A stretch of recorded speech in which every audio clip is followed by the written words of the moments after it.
01net TV, c'est parti, nous sommes à Las Vegas. Bienvenue dans ce CES 2016. Jérôme, salut. Salut François, nous sommes au cœur du plus grand salon high-tech du monde. Et nous Regardez, on y est là, on est au cœur du salon. Et on se retrouvera chaque jour à la même heure, 20h, heure de Paris, pour tout vous dire sur toutes les annonces de cette édition 2016. Avec les grands constructeurs bien sûr qui sont là, les Sony, les Samsung, les LG, etc. Vous découvrirez toutes leurs nouveautés. Mais on s'intéressera aussi à la France qui est hyper présente pour ce CES 2016. Hein. Voilà, c'est unique sur le web, c'est sur 01net TV et nulle part ailleurs. Et c'est parti. Allez, on y va.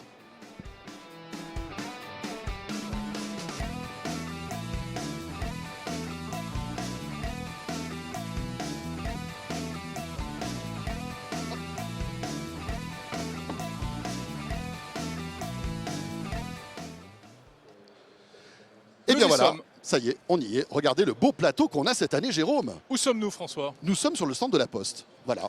La Poste qui est le partenaire de 01net TV pour cet événement, pour ce CES 2016. On tenait d'ailleurs à les remercier chaleureusement.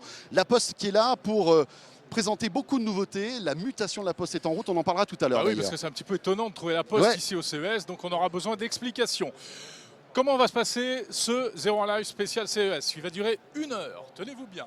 Alors, première partie, on va débriefer l'actualité tech avec nos spécialistes de 01net, Jean-Sébastien Zanqui qui est déjà là, et David Noguera qui arrive. Voilà, David Noguera qui est encore au Starbucks, mais je pense qu'il va arriver dans quelques instants. Non, il sera là, bien sûr. On a pas mal de nouveautés à débriefer avec eux. Et puis après, durant ces 4 jours, parce qu'en fait, on fait notre premier live ce soir, mais il y en aura encore 3 autres. On est là jusqu'à samedi soir, Jérôme. Ouais, jusqu'à ce que mort s'en suive. Voilà, la chambre, tu l'as réservée, il n'y a pas de souci. Hein, bon. Tu vas pas dormir dans un casino. On ne mettra pas dehors. Voilà. Et donc chaque jour, il y aura une partie actu avec tous les personnages de 01net que vous connaissez. Et puis une autre. Les personnages, mais on se croirait à Disneyland, c'est formidable. Les journalistes d'RMC, de 01net, pardon. Pourquoi RMC? Peut-être aussi, on verra. Et puis la deuxième partie, donc, avec les startups françaises qui sont présentes. Et puis on a détecté avec Jérôme quelques nouveautés assez sympas parce que la France est vraiment là en puissance. À noter d'ailleurs demain qu'on aura un invité exceptionnel puisque ce sera Emmanuel Macron, ministre de l'économie, qui sera avec nous.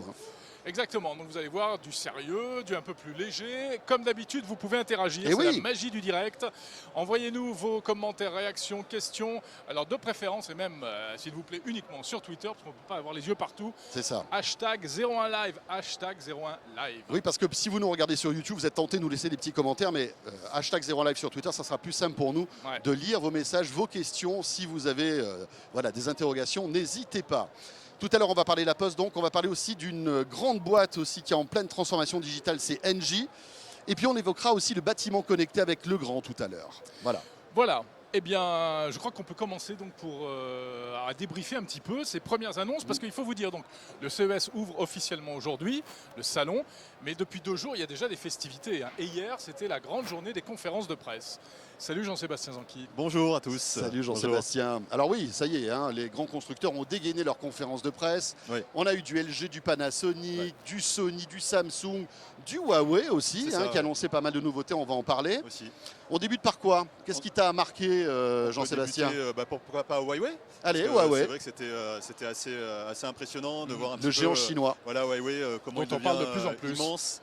Il y a eu en intro de la conf beaucoup de données sur justement comment Huawei devient de plus en plus connu des gens, les parts de marché, etc. Enfin, vraiment, il y a une croissance extraordinaire depuis 3 ans. Il y a eu un satisfait là, global de la part de Huawei. Ils sont contents, visiblement. Ils sont très contents. Ils ont commencé à nous sortir des slides avec alors on est 70e marque la plus connue dans le monde, etc. Enfin voilà, on voit qu'ils sont à fond. Non, vraiment, il faut dire qu'ils ont des bons produits depuis quelques temps. Et notamment en termes de smartphones. Voilà, notamment en termes de smartphones. Et là, hier, ils présentaient vraiment officiellement et physiquement, on va dire, le Mate 8, qui est son nouveau smartphone 6 pouces. Donc que tu as entre les mains. Que j'ai entre les mains. Voilà. J'ai testé, j'ai commencé à tester depuis hier. On a réussi à avoir un exemplaire. On le voit aussi grâce aux images de David, de Jean-David et de Florian. C'est un très beau téléphone, comme vous pouvez voir sur les images, avec un capteur d'empreinte digitale au dos, comme déjà sur les anciens modèles. Il est annoncé comme 100% plus rapide, et alors c'est vrai qu'à l'usage, vraiment, on se rend compte que 100% plus rapide, c'est-à-dire le double. Voilà, le double, c'est-à-dire que là, dès qu'on pose un demi-doigt, c'est comme un doigt. Enfin, bon. Ça y est, ils font comme Apple maintenant. Il écrit avant que tu penses. Voilà, mais non, vraiment, pour le coup, ça déverrouille tout de suite, à peine on pose le doigt dessus. C'est le même look que le Mate S, qui était déjà vraiment un bijou. C'est un peu le même look, c'est un peu le même look, tout à fait. avec toujours ce dos en alu qui est très joli. On peut remarquer l'écran 6 pouces vraiment occupe toute la taille, toute la surface de la face avant. Donc c'est une belle intégration. Et il y a aussi ce processeur Kirin 950 qui est le processeur développé par Huawei. Donc c'est un processeur maison comme fait un peu Samsung et Apple. Et alors j'ai testé hier justement avec les outils de bench qu'on utilise habituellement. Effectivement il y a des scores assez impressionnants sur Ubuntu. Il fait 85 000 par exemple en score Ubuntu pour les connaisseurs. C'est vraiment quelque chose d'assez performant. Ouais. Donc a priori c'est une belle réussite et avec quelques petites on va dire gadgets, nouveauté logicielle. Ouais, aussi où il suffit de double tapoter l'écran avec sa phalange pour qu'il y ait par exemple une capture d'écran. Voilà, c'est des choses. On va en faire sans s'en rendre compte. Ouais, le capteur d'empreinte digitale par exemple aussi derrière permet de déclencher les selfies. C'est-à-dire que quand on a le téléphone à bout de bras comme ça, il suffit de poser son doigt sur le capteur d'empreinte digitale et du coup la photo se déclenche. Donc c'est assez pratique, il n'y a pas besoin de se tordre pour pouvoir le déclencher directement avec son doigt sur la face avant. Alors donc, juste sur Twitter, pardon, excuse-moi de t'interrompre. Alors bon, il y a Tanguy qui nous dit qu'est-ce que vous êtes beau, ça on s'en fiche. Ouais, ça c'est sympa, merci beaucoup. On a Clément qui nous demande si la qualité de l'appareil photo est bonne. Alors justement, la qualité de l'appareil photo, ils ont eu un gros moment là-dessus pendant la conférence. Ils ont annoncé avoir investi 98 millions de dollars depuis 3 ans sur le processeur d'image et c'est un capteur Sony de 16 mégapixels et effectivement les premiers essais qu'on a fait, on a notamment comparé avec un Galaxy S6 Edge qui est plutôt déjà excellent et franchement ça tient la route. Alors il faudra avoir vraiment labo. C'est un capteur Sony, c'est ça. C'est un capteur Sony tout à fait. 16 meilleur encore que le Mate S. Que le Mate S, que le prédécesseur. Vraiment pour le coup ça a l'air vraiment prometteur par rapport à ce qu'il faisait avant. Alors Huawei a mis l'accent aussi sur l'autonomie qui serait excellent de ce téléphone. On pourrait tenir jusqu'à 3 jours. Alors c'est ça 2 jours 30 je crois. Enfin voilà, 2 jours et demi. Ouais, c'est ça, 2 jours et demi. D'accord. C'était ce qui était annoncé. Et alors effectivement, là ça a été dur de tester parce qu'on a vu hier, mais il y a une batterie de 4000 mAh. Donc c'est une des plus grosses batteries qui existent. C'est rare d'avoir des batteries aussi grosses sur les téléphones aussi. Il n'y a qu'une marque qu'on connaissait pour l'instant, c'est Zuk, qui est une des sous-marques de Lenovo qui avait un modèle avec 4000 mAh et qui était vraiment performant. Donc on espère que ça va être prometteur aussi sur ce modèle-là. Et alors il y a un truc qui est génial, juste Jérôme. Tu peux recharger, avoir une journée d'autonomie en 30 minutes de recharge. Ah ouais, c'est impressionnant. Ça c'est super. Voilà. Pas mal. Oui, juste une parenthèse. On a quelques petits tweets qui nous disent que peut-être des petits problèmes de son, c'est la magie du direct. Alors, un petit conseil, si vous ne nous entendez pas bien sur une plateforme, par exemple YouTube, allez nous voir sur www.01nettv.com. Et puisqu'on passe sur différents flux, c'est probablement meilleur. Voilà, alors en tout cas, n'hésitez pas à nous dire si ça va mieux maintenant. Ouais. Florian Beaufoton fait en sorte pour que tout fonctionne. On est en direct, les amis, et on est à 9000 km de chez vous, à peu près. Donc voilà. Le Huawei, alors ça, c'était le Mate 8, la phablette de Huawei. Il y a eu d'autres annonces chez Huawei. Oui, il y a eu d'autres annonces, notamment la montre qu'ils ont sortie, la Huawei Watch, qui existe depuis quelques mois déjà, qui est déclinée alors en version féminine. Avec version féminine. C'est très bling bling. Tu vois une montre avec des diamants tout autour, Jérôme ? Eh bien, c'est la nouvelle Huawei Watch. C'est ça. Alors, c'est des faux diamants, je te rassure. C'est des cristaux de Swarovski. Pour le féminin, il faut du rose ou des diamants. C'est ça l'idée. Voilà, c'est un peu toujours réducteur. Mais c'est toujours ce qui est présenté souvent par les constructeurs high-tech encore. Mais donc, c'est un espèce de modèle. Faut oser, parce que vraiment les diamants, les brillants Swarovski autour, etc., c'est très brillant. Faut voir ce que ça donne. En vrai, on n'a pas pu l'avoir vraiment directement en main, mais je suis pas sûr que ce soit très apprécié. Alors, il y a deux modèles. Il y a un modèle qui est un peu plus discret, on va dire. On va pas dire que c'est le luxe à la française et l'élégance. Huawei Watch, tablette aussi. Tablette aussi, tout à fait. Il y a une tablette qui propose. Alors, ce qui est intéressant, c'est qu'il y a 4 haut-parleurs dedans, comme l'iPad Pro. Donc, ils promettent vraiment un son assez impressionnant avec ce modèle-là. Tablette Android classique, on va dire. Avec un stylet si on veut. Avec un stylet également, si on veut dessiner dessus, prendre des notes ou d'autres choses. Voilà, et puis le partenariat avec Google se poursuit concernant ça Huawei. Ça aussi. Et ils ont annoncé une version Gold en fait du Nexus 6P qu'on connaît. Voilà, qui est plutôt jolie.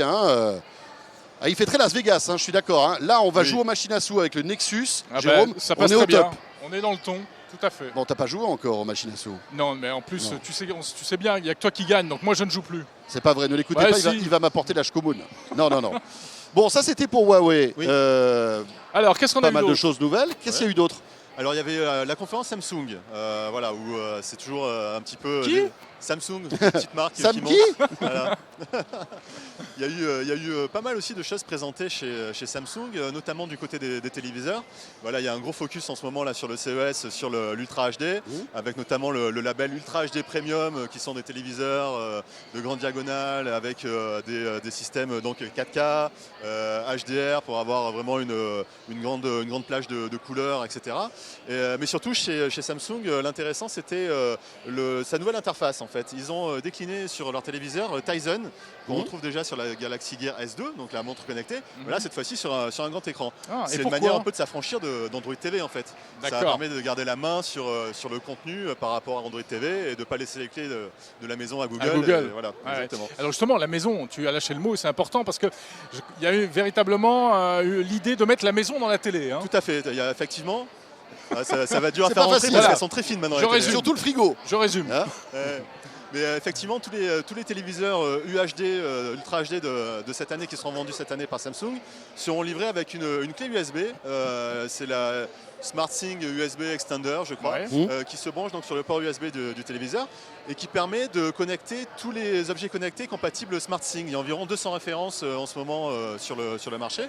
Et l'idée, c'est d'avoir, en fait, de faire de son téléviseur le hub domestique de tous les objets connectés de sa maison. D'accord. Voilà, c'est une bonne idée, ça, d'après vous? Pourquoi pas, c'est l'écran principal c'est l'écran principal de la maison. Mais pour moi, le hub, c'est ça. Hein. Effectivement, mais ça peut être aussi. Si tu dois allumer la télé pour allumer tes lumières, ou régler ton chauffage. Ouais, mais tu peux imaginer qu'aujourd'hui, avec le PIP, tu peux vite que la télé est tout le temps allumée, c'est ça? Non, mais par exemple, tu es sur le canapé, etc. Tu veux baisser les volets, tu n'as pas envie de prendre ton téléphone, etc. Tu peux avoir, par exemple, un petit écran qui s'affiche sur ta télé. C'est-à-dire que tout le monde regarde un film et toi, tu leur fous les volets en plein milieu. Non, mais c'est un peu ça. Le partage va être difficile. Mais moi, je suis un peu sceptique par rapport à ça. On a compris, Jérôme. On a compris que tu étais sceptique. Mais tu as bien raison. Quoi d'autre chez Samsung? Chez Samsung, il y avait également une sorte de Surface Pro. Alors, c'est un PC hybride tablette sous Windows 10. Ah, pas sous Android. Pas sous Windows 10. D'accord. Avec une diagonale de 12 pouces. Même chose que Surface Pro, c'est-à-dire qu'avec un clavier qui se clipse dessus. Et puis, alors, ce qui est intéressant, c'est que l'écran est 12 pouces, mais c'est un écran AMOLED. Donc, voilà, ça doit dépoter là. C'est assez joli. Donc, faut voir si ça tourne sous processeur Intel. Alors, faut voir un petit peu si ça va être disponible en France, parce que effectivement, Samsung depuis quelques mois, la partie Samsung IT n'existe plus en France. Et oui, donc ils ont arrêté de commercialiser des PC en France. Samsung. Voilà, exactement. Donc, faut voir si ça va dépendre de la partie mobile ou de la partie IT pour savoir la disponibilité. On n'a pas pu avoir l'info encore pour l'instant. C'est pas encore décidé, mais ça va être intéressant de voir si c'est disponible en France, parce que ça a l'air très joli comme produit et ça va être un gros concurrent, je pense, au Surface Pro, qui est un très bon produit. Et là, en plus, il n'y a pas de ventilateur dans la tablette Galaxy, donc vraiment zéro bruit. Ça peut être intéressant avec une autonomie promise de 10 heures environ sur cette tablette-là. Juste une question à propos du smartphone Huawei. Je ne sais pas si on l'a dit, je crois pas, d'après Twitter. Il sort quand? Alors celui-ci va sortir là au mois de février, je crois. Il va être disponible à partir de 600 € si je me souviens bien. Voilà, donc il y a une petite montée en gamme quand même au niveau des prix chez Huawei, mais le produit est quand même très prometteur et très joli. Puisqu'on parle de smartphone, Samsung n'a rien annoncé concernant le Galaxy S7. Non, c'est pas l'endroit. C'est pas l'endroit. Mobile World Congress il n'y a rien qui en fuite. février. Jean-Sébastien, pour l'instant. Il y a beaucoup de choses qui fuitent sur le S7, effectivement. Il y aurait une version Edge comme sur le S6. Il aurait une batterie immense aussi, visiblement. Ouais, apparemment la batterie. Il aurait du 3D Touch aussi, comme Apple. On a parlé de ça aussi, pour avoir justement des nouvelles fonctionnalités comme l'iPhone sur l'écran, en fonction de la pression exercée sur l'écran.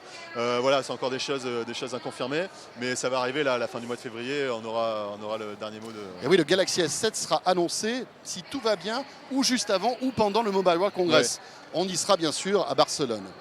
Pour Samsung, alors côté télé, parce qu'on attend quand même Samsung aussi du côté des téléviseurs, on va dire la qualité d'image, ils innovent, il y a des choses nouvelles ou pas dans ce domaine? Alors il y a vraiment c'est important, ce gros focus, voilà exactement. Alors ça c'est vrai chez tous les constructeurs. Hier c'était marrant parce que LG, Samsung et Sony ont été chacun le premier à présenter le téléviseur certifié Ultra HD Premium, qui est la nouvelle certification, comme on avait le Full HD avant, le 4K. Ultra HD Premium. Ultra HD Premium. Avec le fameux HDR, hein, c'est ça, non? Voilà, avec avec ce fameux HDR qui permet d'avoir d'améliorer les couleurs, étendues, etc. Et notamment chez LG par exemple, eux misent beaucoup sur le OLED. Ils avaient un écran vraiment magnifique hier, complètement OLED. On va en parler après de LG. Ouais, tout à fait. Mais donc du coup chez Samsung c'est aussi ça, mais ça reste quand même encore du LCD. C'est pas du OLED, ils maîtrisent pas encore le OLED sur des diagonales aussi grandes. Donc ils essayent de trouver d'autres moyens pour arriver à justement avoir cette certification Ultra HD Premium. Mais ça reste encore du LCD, comme chez Sony aussi.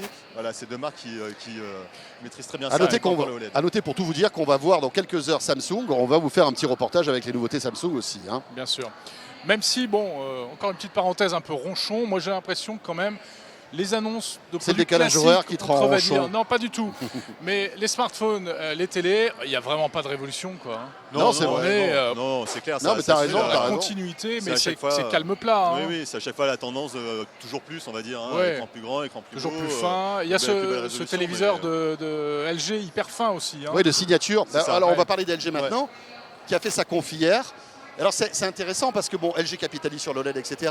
et sort une nouvelle marque premium. C'est ça. C'est ça, hein. Ouais, tout à fait. C'est une nouvelle gamme même. Ça s'appelle LG Signature. Alors c'est vraiment du super haut de gamme. Et c'est pas seulement du téléviseur, c'est-à-dire c'est aussi du lave-linge. C'est aussi qu'est-ce qu'il un frigo. Un frigo également. Avec. D'ailleurs, on le voit à l'image là, le frigo, il a un écran monstrueux. Non, ça c'est un téléviseur, François. Alors juste avant, regarde là, regarde l'écran. Non, ça c'était Samsung qui avait un écran dessus. Le LG, c'est pas un écran, c'est une vitre. Pour pouvoir voir l'intérieur du frigo. D'accord, ok. Oui, on peut voir à travers. Mais c'est pas beau. Voilà.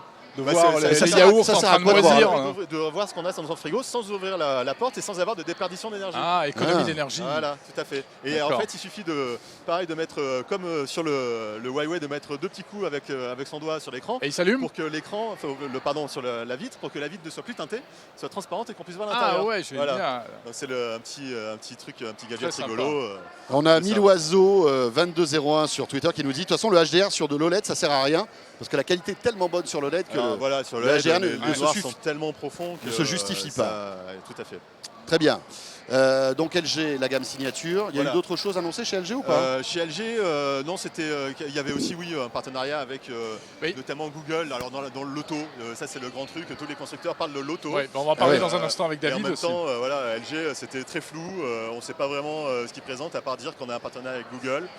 Bon, je pense que David pourra mieux nous en parler, mais c'était... LG, côté télé, puis dans le côté un peu waouh, il y a ce téléviseur tout à fait.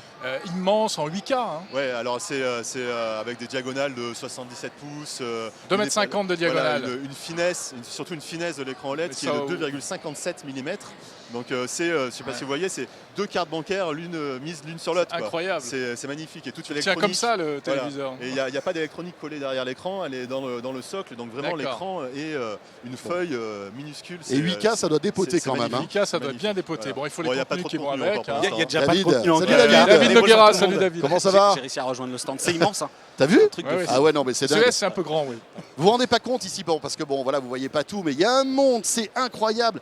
Et alors, on suit des flux de gens, quoi. C'est-à-dire que vous voulez aller vite dans des allées, vous pouvez pas, vous êtes obligé d'attendre, etc. À moins de pousser. C'est incroyable. Et puis en plus, maintenant, c'est réparti sur plusieurs sites dans Las Vegas. C'est le plus grand salon high-tech du monde, il faut le rappeler quand même. Il y a, je crois, plus de 100 000 personnes qui viennent. Enfin, c'est des chiffres qui sont ahurissants, quoi. Hein.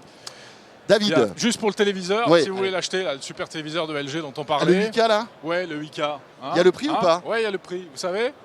Non. Combien? Minimum 100 000 $.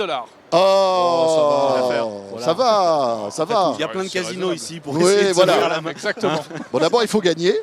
Voilà, et après, on s'achète la télé. On a fait le tour. Jean-Sébastien, il n'y a rien d'autre? Non. Jean-Sébastien Zanqui, qui est évidemment durant tout ce CES avec nous sur 01net et 01net TV. Et on se retrouve demain. On se retrouve Jean-Sébastien, voilà. Salut Jean-Sébastien. David Noguera. Rebonjour. Me voilà. Bon, David. J'ai moi aussi un petit peu rodé dans les allées. T'as des petits yeux. Tu as des petits yeux. Oui, on a tous des petits yeux. Très longues. Non, mais j'ai bien accusé le jet lag, mais ça pousse très Vous vous rendez compte qu'il est quand même, donc il est 20h20 pratiquement chez vous, et il est ici il est 11h20. Donc en fait on est complètement décalé.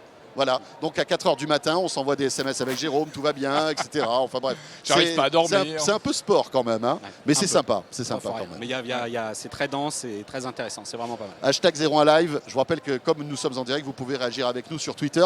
Posez vos questions à Jean-Sébastien concernant Samsung, LG, Huawei et David Noguera qui va commencer par Amazon.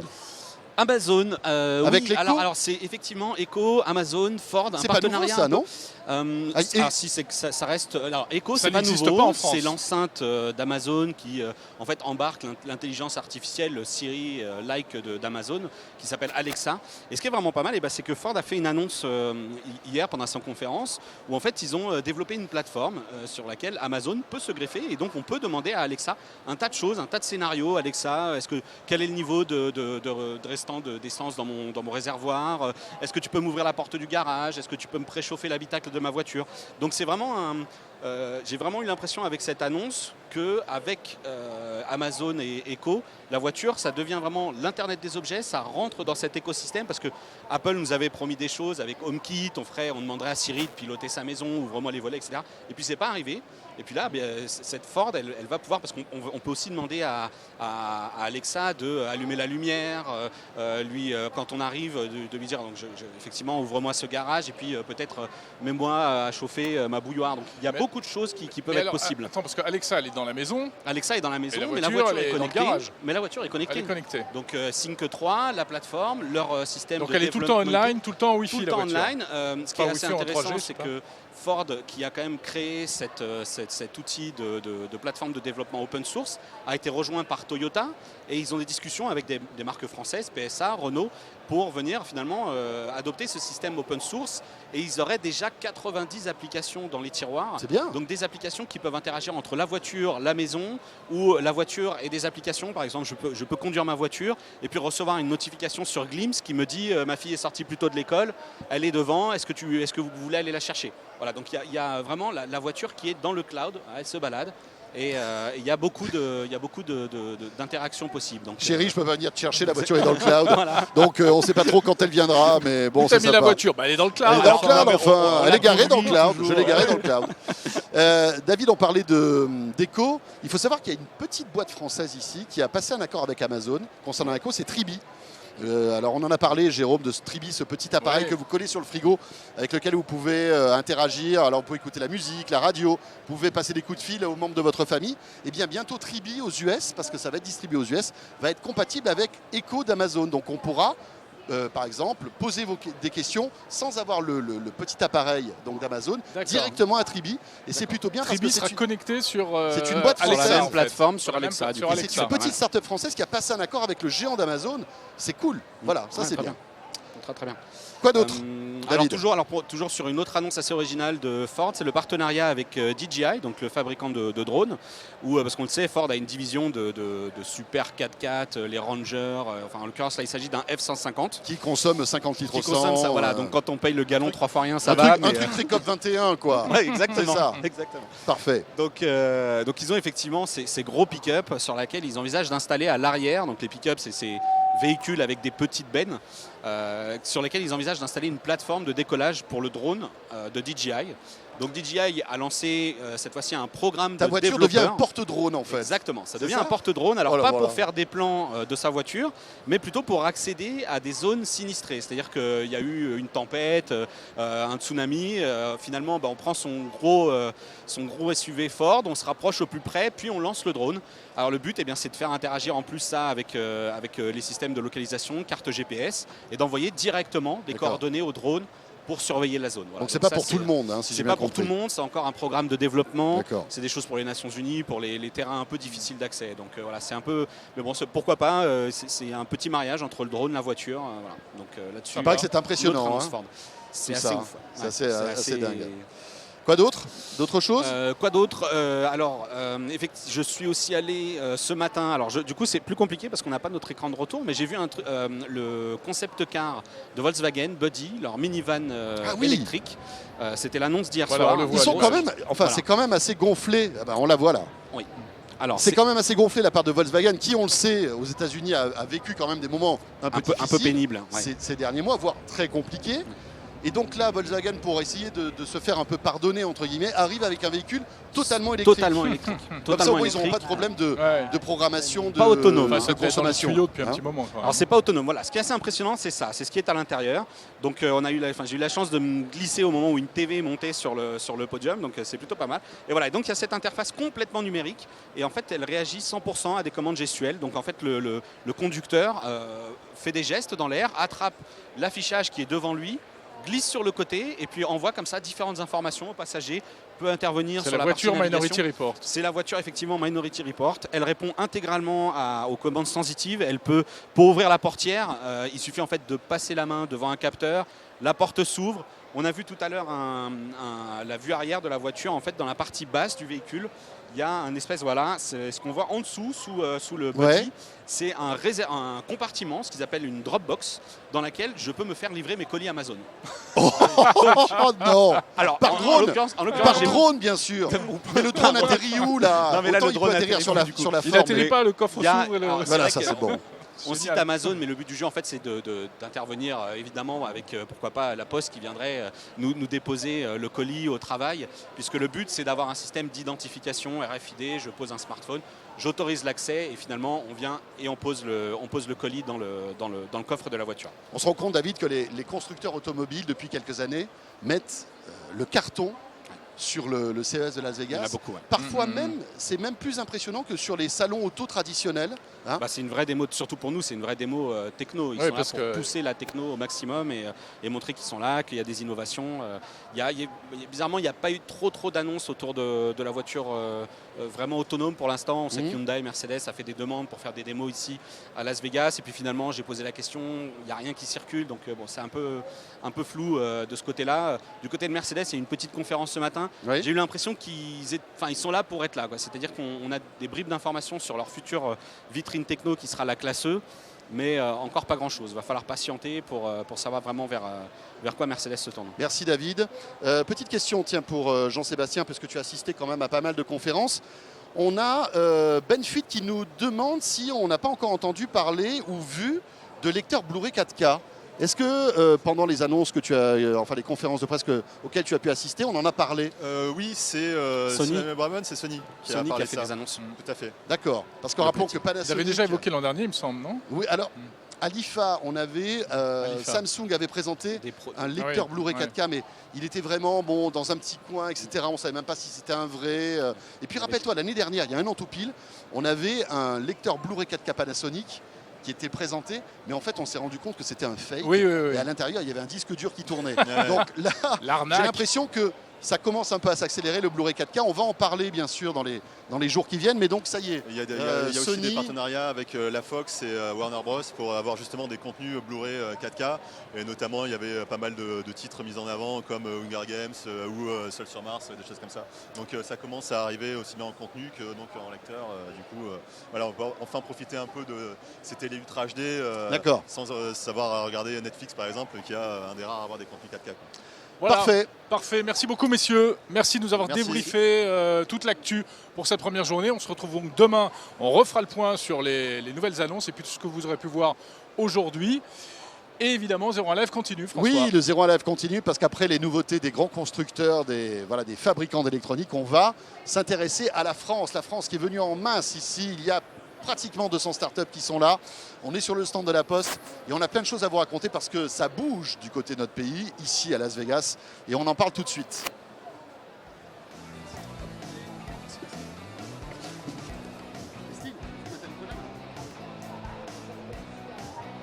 J'arrive.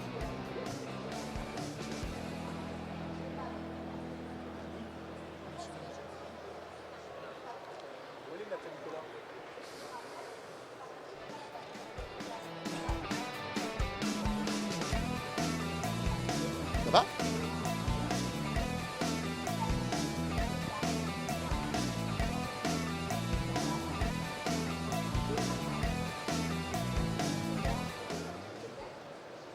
Merci d'être toujours avec nous en direct. Alors vous entendez un petit peu les échos de ce qui se passe voilà, pendant le générique, mais on est en direct les amis. Et on est ravis d'être là depuis Las Vegas depuis ce CES 2016. Alors on vous l'a dit, une première partie dédiée à l'actu, ça sera entre 20h et 20h30. Et une partie aussi à la France, à la présence de la France, la présence des startups, mais aussi des grands groupes, Jérôme, qui sont là. Avec plusieurs invités qui nous ont rejoints ou vont nous rejoindre. Et à ma droite, Stéphane Quéré, bonjour. Bonjour. Bonjour Vous Stéphane êtes Quéré. directeur de l'innovation de Engie. C'est ça. Alors Engie, l'énergie, hein, évidemment, on se demande ce qu'Engie fait au CES de Las Vegas. C'est évident. Vous n'êtes pas venu que pour jouer au casino quand même, non?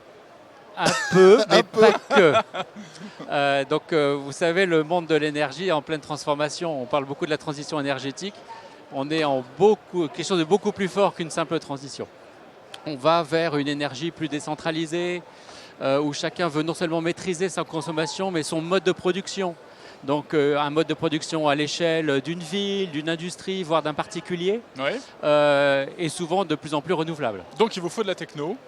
Exactement. Donc Et alors- un des piliers de cette transformation pour nous, c'est l'innovation. Donc, et beaucoup de digital. Donc on a lancé il y a maintenant près de 18 mois une initiative consacrée à l'innovation où nous cherchons au maximum à développer de nouveaux business models, de nouvelles offres qui s'adaptent ou qui vont anticiper cette transformation du monde de l'énergie. Alors qu'est-ce que vous faites vous venez à la pêche ici ou alors vous venez avec vos startups que vous avez déjà repérées Les deux. Les deux. Donc en fait, ce qui se passe, Oui, parce c'est qu'il y a que des choses très sympas. Je crois qu'il y a des choses voilà. Alors, étonnantes qui sont en train d'être développées. voilà. Alors on va à la pêche. Voilà, on a pas mal de collaborateurs du groupe qui sont en ce moment dans les Ah, ils cherchent allées, dans les en allées du rendez-vous, qui rencontrent des startups, qu'elles Et ça a été le viennent. cas d'ailleurs avec Sigfox. Exactement. Sigfox est véritablement la boîte emblématique que vous soutenez en fait. Absolument. Alors il faut rappeler en deux mots Sigfox, Ouais. donc start-up française. Donc là, qui fait on du- cherche de nouveaux Sigfox ou de Ouais. nouveaux partenaires. Sigfox est une licorne, hein, rappelons-le. En plus, Voilà. c'est un succès incroyable. Absolument. C'est en fait une société qui a créé un réseau de communication pour les objets connectés. national, international et sans doute un jour mondial qui va vous permettre en fait aux objets connectés du quotidien qui vont leur permettre de discuter en fait. Voilà. Et d'ailleurs, Sigfox est présent sur notre stand. Puisque non seulement nous allons à la recherche de nouvelles startups, mais nous permettons aussi à des startups dans lesquelles soit nous avons investi, comme Sigfox, comme deux startups américaines qui sont également sur notre stand. Alors par exemple, Donc, faites-nous rêver. Qu'est-ce que vous êtes en train de préparer et qu'on aura peut-être demain à la maison, je ne sais pas où d'ailleurs, ou dans alors, les... sur le stand d'Engie, vous avez deux startups avec lesquelles nous sommes en train de travailler. Nous avons lancé des appels à projets. On lance beaucoup d'appels à projets. Et donc l'année dernière, il y en a une qui sera sur le plateau tout à l'heure, qui fait un certain nombre de choses merveilleuses. C'est Lubian, on va les colorées. recevoir dans un instant. Voilà, et ils vous expliqueront tout ça. On a également fait un partenariat avec une société qui fait des robots. Alors Engie, les robots, vous me direz, bah oui, Engie fait beaucoup d'activités de service au bâtiment. Nous gérons des tours, des bâtiments de bureaux, des musées, des écoles, Et vous voulez mettre des robots dedans. et on met des robots dedans.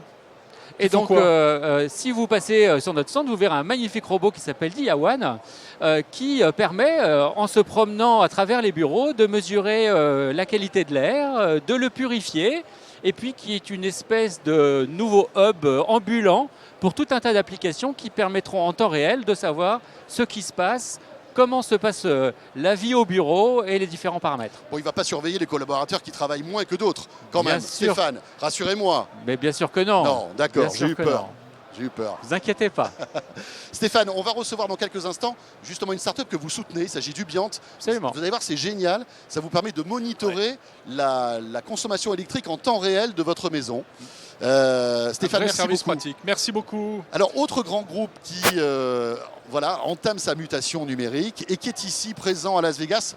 On n'attendait pas la Poste à Las non. Vegas. Là, Et pourtant, quoique, ils sont là. Quoique, il me semble les avoir déjà aperçus l'an dernier. Et oui, ils étaient là l'année dernière. Et on va essayer de comprendre pourquoi la Poste est là avec Nathalie Collin qui est notre invitée. Bonjour Nathalie. Bonjour. Vous êtes directrice générale adjointe donc de la Poste, du groupe La Poste. Oui. Alors, ma question, pourquoi la Poste est à Las Vegas? Vous n'allez pas livrer des colis jusqu'ici quand même? Alors d'abord, les facteurs sont là. Nous avons 6 facteurs. Vous êtes venus avec des facteurs? Nous sommes venus avec des facteurs, ils sont juste derrière. C'est une promotion de facteurs qui sont parrainés par Emmanuel Macron et qui sont venus faire une démonstration en live sur le réseau Sigfox de notre bouton connecté de la Poste. Mais pour revenir sur la première question, la Poste est une vieille dame, c'est vrai qu'elle a plus de 5 siècles et en même temps les valeurs de la Poste sont profondément numériques. Quand on vous vend, on s'en rend pas compte. Merci. Je vous en prie. 5 siècles, je serais momifiée déjà. Donc les valeurs de la Poste, elles sont finalement extrêmement numériques puisque c'est la pérennité, l'universalité, la neutralité. Je trouve que c'est ces choses-là qui sont finalement les ingrédients de la confiance, parce que la confiance, c'est comme l'amour, il n'y a que des preuves de confiance plus que vraiment une confiance auto-décrétée. Et puis la proximité. Et nous, on voit une formidable chance dans les objets connectés qui est finalement d'utiliser le numérique pour apporter de la proximité aux gens. Et on trouve que c'est vraiment la troisième révolution du numérique, qui est la révolution des services. Et la Poste a un avantage considérable, c'est qu'elle rentre dans les foyers et qu'elle est en capacité finalement d'apporter de la simplicité et de l'usage au quotidien pour les gens. Alors c'est le cas de l'objet connecté de la Poste. D'ailleurs, je vais demander à ce qu'on m'en apporte un parce que ce serait intéressant qu'on vous le montre. Alors attendez, vous savez quoi, on a fait un truc génial. Ah, vous l'avez Nathalie. fait déjà? On a fait, non, oui, si on vous va le saviez. faire parce que là, c'est presque une avant-première que vous nous proposez. Ah oui, on vous présente le futur objet connecté de la Poste. Une exclue, les amis. Le premier objet connecté de la Poste dans 20 ans, quand tout le monde aura des objets connectés de la Poste, vous vous direz que c'est sur 01net TV que vous l'avez vu en premier. Et on va vous montrer comment ça marche parce qu'on a fait un petit film avant de partir, D'accord. chez moi. Et j'ai testé donc ce domino Oui. qui est donc l'objet connecté de la Poste. Florian, envoie-nous les images. Alors voilà, ça c'est le hall de chez moi. Vous voyez, c'est super. plutôt pas mal. Hein, voilà. Et donc, regardez ce que j'ai là. J'ai un petit domino qui est sur le côté. Et en fait, je voulais envoyer mon doudou à ma fille À moi. ou à quelqu'un, en fait. Je mets mon doudou donc dans la boîte aux lettres. J'appuie sur le petit bouton.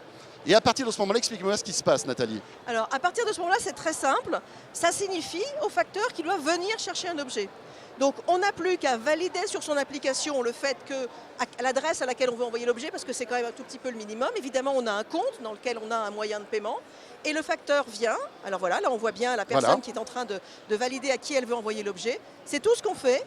Le facteur vient avec une boîte, normalement. Voilà. Ça va arriver. Donc Prix là, je valide d'expédition. en fait et je dis, j'ai ce doudou. Et Je veux qu'il aille chez... et je veux que le facteur vienne le prendre, etc. absolument. Et j'ai sélectionné le destinataire en fait de ce doudou. Le destinataire, absolument. Et donc là, la factrice vient, Bah, elle dis prend donc, le c'est doudou. rapide en plus. Enfin, c'est C'est un très facteur rapide, visiblement mais parce c'est qu'il un a des peu, poils sur les bras. Mais bon. on va le mettre là. Voilà. Elle prend le doudou, elle le met dans un emballage que la Poste a prévu. Elle a déjà prévu, alors c'est un facteur, une factrice, là c'est un C'est facteur, un facteur. qui a déjà prévu de mettre l'étiquette. L'étiquette est posée sur le colis et le doudou va être livré à la personne destinataire qui a été désignée. Donc finalement, on est C'est parti. génial. C'est intéressant parce que moi, j'avais commencé à parler avec les gens du colis pour voir comment on peut améliorer l'expérience client. Oui. Et quand on parle des SI logistiques de la Poste pour changer l'expérience client, c'est compliqué parce que c'est extrêmement lourd. Et le doudou revient. Non, en fait, là, on refait la Oui, même. oui, c'est pour ceux qui voilà. n'auraient pas vu la C'est première fois. pour ceux qui ont raté le début, en fait. Voilà. Mais nous, on continue. Et là, on est parti d'un point de vue complètement différent. On a dit, mais il faut le remettre dans l'autre sens. Ah, pardon. On a Je dit, suis un peu, comment est-ce qu'on peut partir de l'expérience client? C'est-à-dire la personne, elle met un objet dans sa boîte aux lettres, elle valide sur son bouton et sur son application et le colis part. Et c'est à partir de ça que finalement, en interconnectant le hub numérique de la Poste, les SI de la Poste et puis l'expérience facteur, ils sont là pour le démontrer, on a été capable de sortir cette nouvelle Et expérience. puis c'est un nouveau service quand même pour la Poste, parce que C'est un l'enlèvement à nouveau domicile, service. Ça permet de faire rentrer les objets connectés dans les foyers de façon extrêmement simple. La première étape, c'est le colis.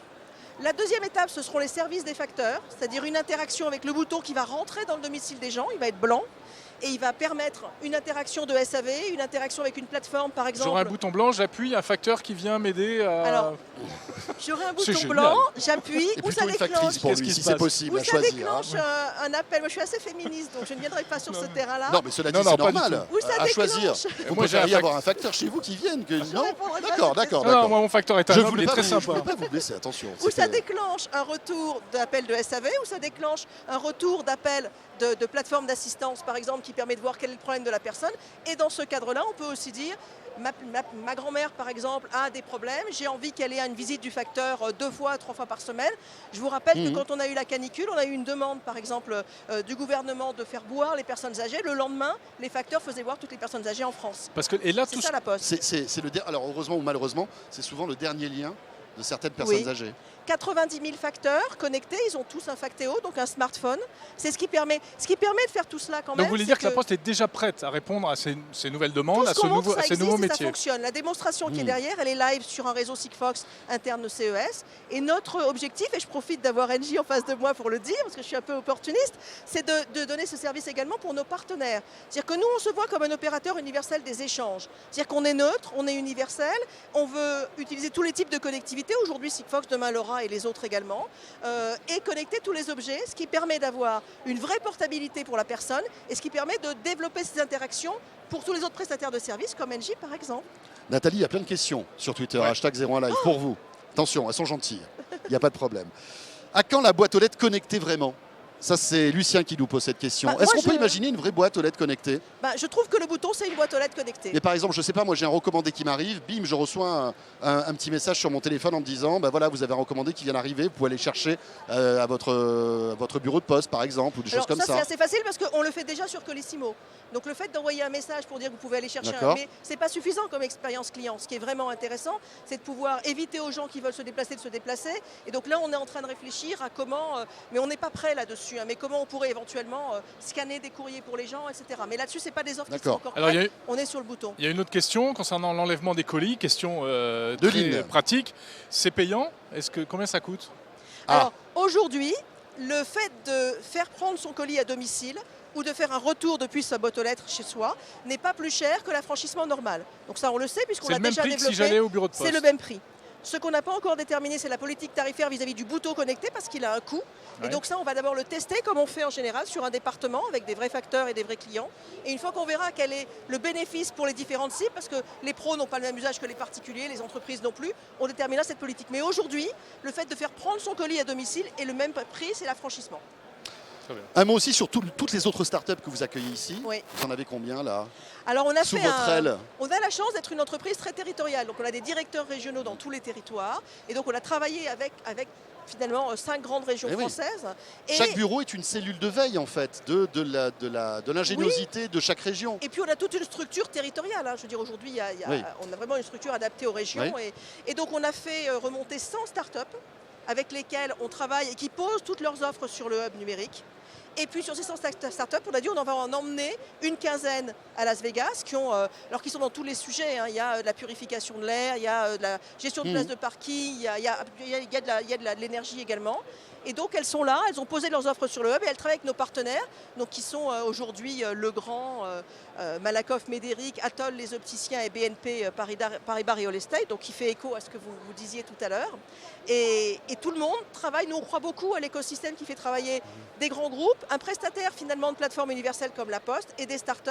Et c'est comme ça qu'on travaille avec eux, plus nos facteurs qui sont quand même l'incarnation même, on peut dire, de la proximité. Et je trouve que c'est là qu'on est intéressé par les objets connectés. Les objets connectés, c'est le service et la proximité. Ça change tout dans le rapport au numérique. Mais vous avez 90 000 facteurs, vous le disiez tout à l'heure. Oui. Est-ce qu'ils vont tous adhérer à ça, aux tablettes, à l'électronique Finalement, est-ce que vous ne vivez pas les mêmes problèmes que parfois l'enseignement, avec certains enseignants qui vont y aller à fond parce qu'ils trouvent ça génial, et d'autres qui vont freiner parce qu'ils vont se dire non, moi ça me plaît pas. C'est pas mon métier, c'est pas mon métier, c'est autre chose, etc. Alors je ne peux pas parler pour les facteurs. Ce que je constate aujourd'hui, c'est qu'ils ont extrêmement bien pris dans l'immense majorité Factéo, puisque Factéo est développé et que tous les facteurs en ont un et que ça fonctionne et qu'ils sont même, il y a eu des formations de la Poste et ils sont même formés les uns les autres pour monter en compétence sur Factéo.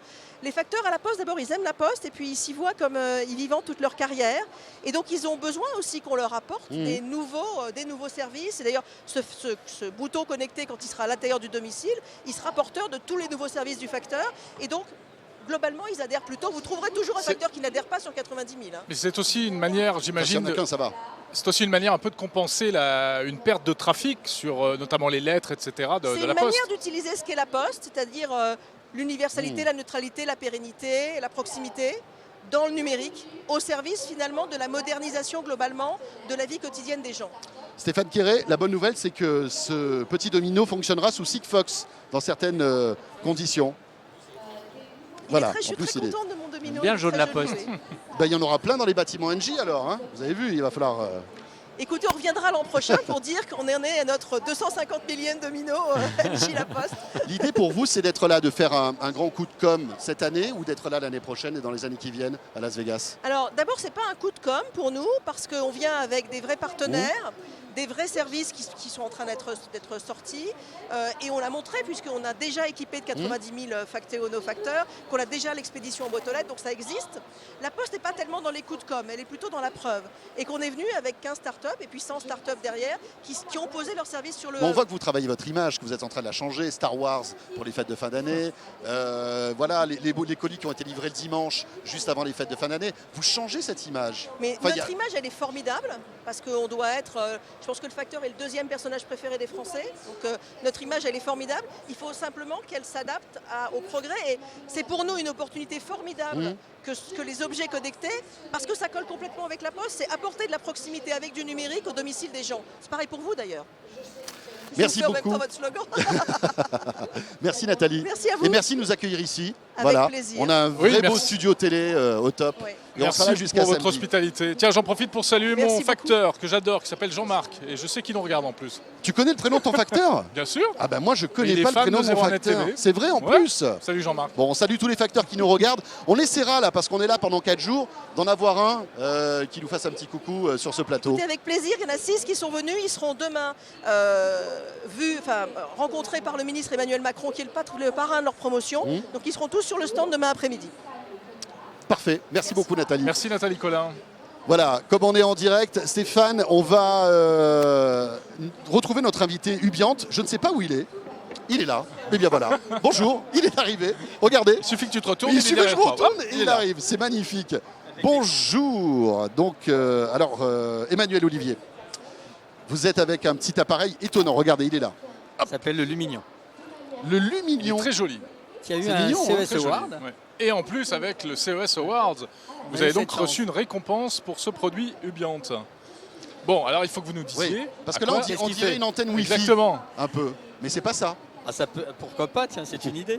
Non, le Lumignon, c'est la partie émergée de l'iceberg en fait, puisque Ubiant, on a une solution d'efficacité. Qu'on ne sache pas, c'est d'ailleurs un truc de fou.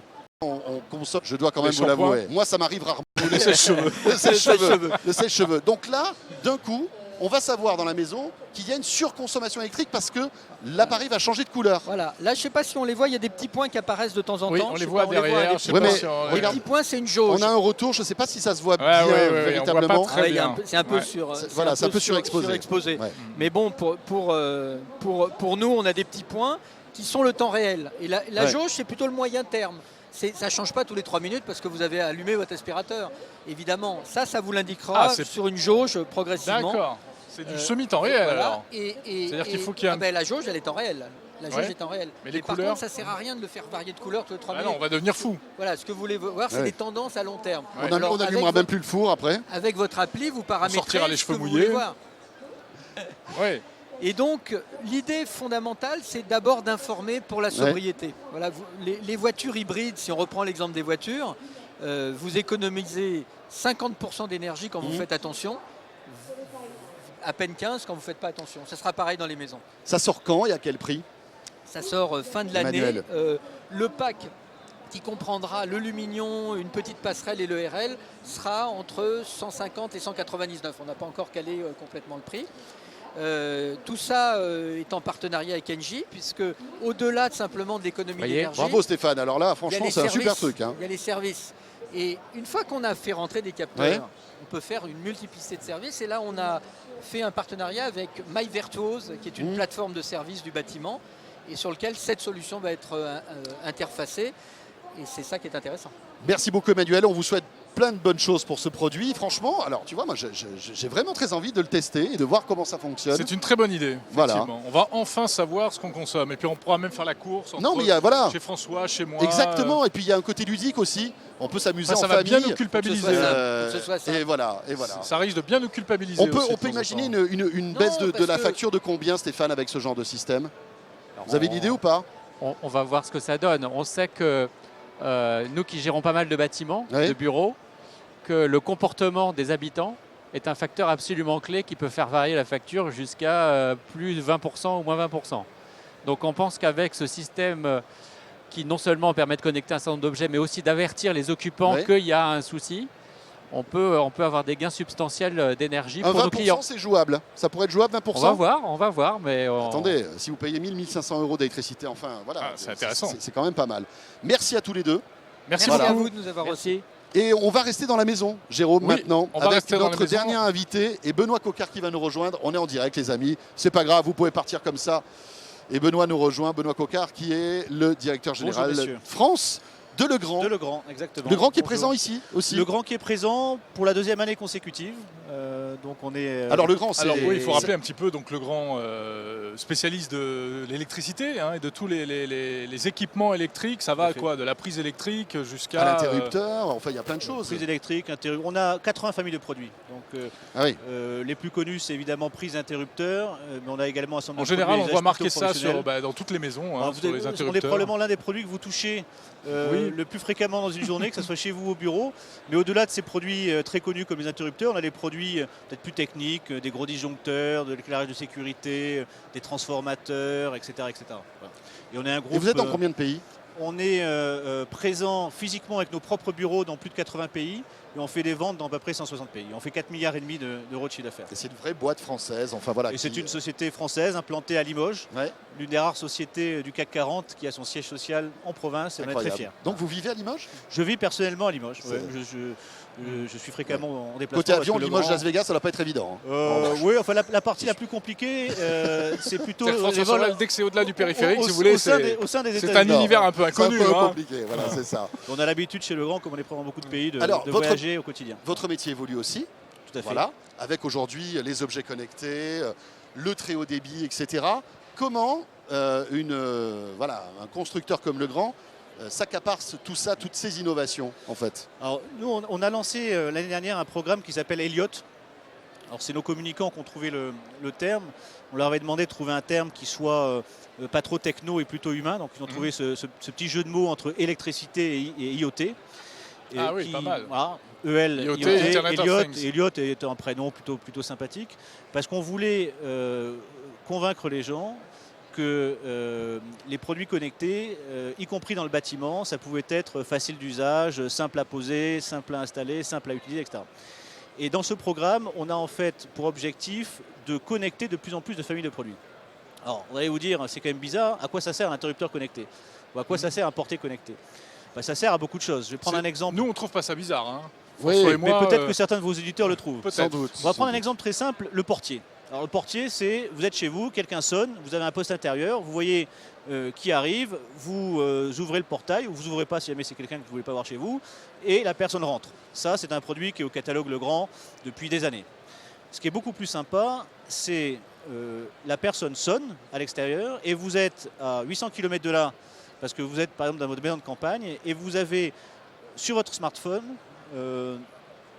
la personne L'image qui de la apparaît, personne qui- l'image, le son, L'image de l'interphone, en fait. l'image de l'interphone, exactement, et vous avez la même capacité à allumer la lumière ou ouvrir la gâche de votre maison. On le voit là d'ailleurs. Hein. Ça va être Voilà. un, Donc ça, un c'est appareil un peu comme ça. c'est des choses extrêmement intéressantes parce que ça apporte un vrai bénéfice à l'utilisateur et ça l'apporte de façon simple. C'est-à-dire que vous n'avez pas besoin d'avoir un forfait GSM supplémentaire, vous n'avez pas besoin d'avoir du câblage très compliqué Donc supplémentaire. le facteur sonne, moi mon téléphone réagit. Voilà, vous ouvrez, il rentre, il dépose le colis, il repart, par exemple. Voilà. D'accord. Ça, c'est pour un usage, pour un particulier comme vous et moi. Et ça c'est plutôt pour les maisons individuelles, Ça, non? c'est individuel ou collectif, mais en tout cas pour le particulier D'accord, ouais. vivant dans sa maison.